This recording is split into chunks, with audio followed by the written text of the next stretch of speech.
আজকে কথা বলবো টি-20 ইতিহাসে বাংলাদেশের সবচেয়ে বেশি রান চেঞ্জ নিয়ে।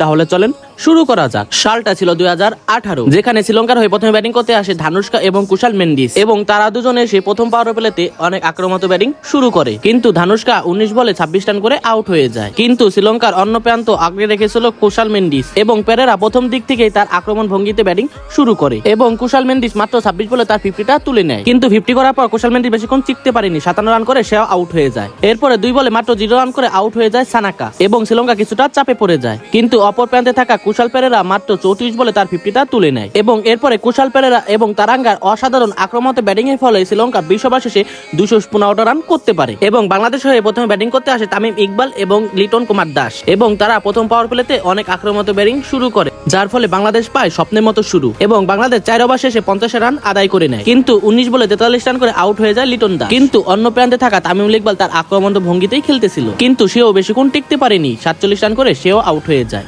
এবং এরপরে বাংলাদেশে হাল ধরতে আসে মুশফিকুর রহিম এবং সৌম্য সরকার, এবং মুশফিকুর রহিম প্রথম থেকে অনেক আক্রমণাত্মক ব্যাটিং শুরু করে, কিন্তু অপর প্রান্তে থাকা সৌম্য সরকার 22 বলে 24 রান করে আউট হয়ে যায়। এবং এরপরে বাংলাদেশে হাল ধরতে আসে মাহমুদুল্লাহ রিয়াদ, এবং অপর প্রান্তে থাকা মুশফিকুর রহিম মাত্র 24 বলে তার 50টা তুলে নেয়। কিন্তু মাহমুদুল্লাহ রিয়াদ মাত্র 20 রান করে আউট হয়ে যায়, এবং বাংলাদেশ কিছুটা চাপে পড়ে যায়। এবং এরপরে 2 বলে 0 রান করে রান আউট হয়ে যায় সাব্বির রহমান, এবং ম্যাচটা লাস্ট ওভার পর্যন্ত চলে যায়। আর লাস্ট ওভার দরকার ছিল 7টা রান, এবং প্রথম বলে মুশফিকুর রহিম একটি অসাধারণ বাউন্ডারি মারে, এবং এরপরে বলে 2টি রান নেয়, এবং 3 বলে 1 রানের দরকার ছিল, এবং মুশফিকুর রহিম লাস্টে একটি সিঙ্গেল নিয়ে এক অসাধারণ জয় এনে দেয় বাংলাদেশকে। আর এই দিনটা ছিল বাংলাদেশের একটা গর্বের দিন।